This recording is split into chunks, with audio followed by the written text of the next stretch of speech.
Probability scheme. अब equal probability, अब आप लोगों को पता है ये इक्वल कहां से आ रहा है ना? जो इक्वल आपका जो वर्ड है वह इक्वल प्रोबेबिलिटी स्कीम, ये कहां से आ रही होगी ये आपको पता है। क्यों? क्योंकि आपकी जो पॉपुलेशन है बच्चों, आपकी पॉपुलेशन जैसे मान लीजिए स्टडी वेरिएबल है आपका, मान लो ये आपका पॉपुलेशन है ना, ये आपका पॉपुलेशन है, ठीक। तो आपने सैंपल जब आप लेते हो एन साइज का, स्मॉल एन साइज का, ठीक है, किसी भी मेथड से आप सेलेक्ट करते हो इक्वल प्रोबेबिलिटी में, तो आप देखते हो कि हर एक यूनिट की जो सिलेक्शन प्रोबेबिलिटी होती है सैंपल में, वो क्या होती है, सबकी सेम होती है ना बेटा?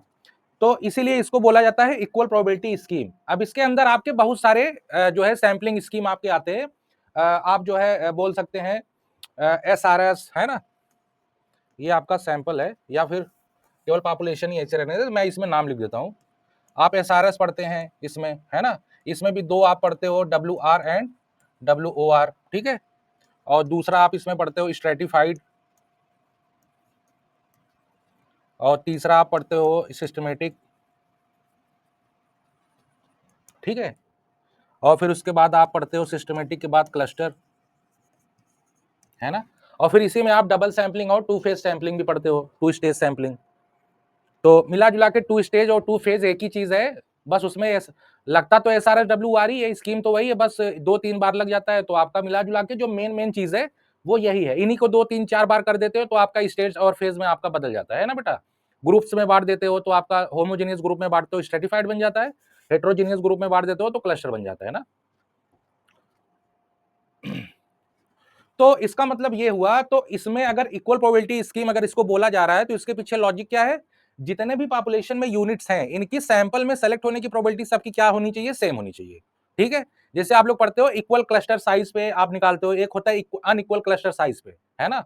तो अनइक्वल क्लस्टर साइज आपके सिलेबस में था नहीं, तो इसलिए मैंने कराया भी नहीं, ठीक है। लेकिन आप लोग अपने से कर लेना, है ना, और अगर समझ में ना आए तो हमसे पूछ लेना, ठीक है।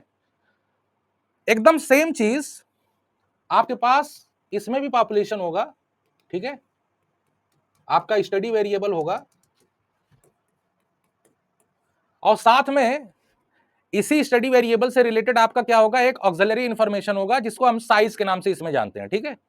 तो मैं साथ में लिख देता हूं x1 x2 dot dot dot xn, ये आपका साइज के, इसी को साइज बोला जाएगा इसमें सभी जगह, ठीक है।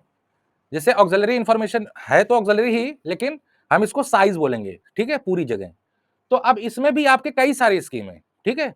तो इसमें जो आपका सबसे पहला स्कीम है वो आपका है PPS, ठीक है। अब इसमें भी दो, एक WR और दूसरा WOR, है ना, ठीक इसकी तरह।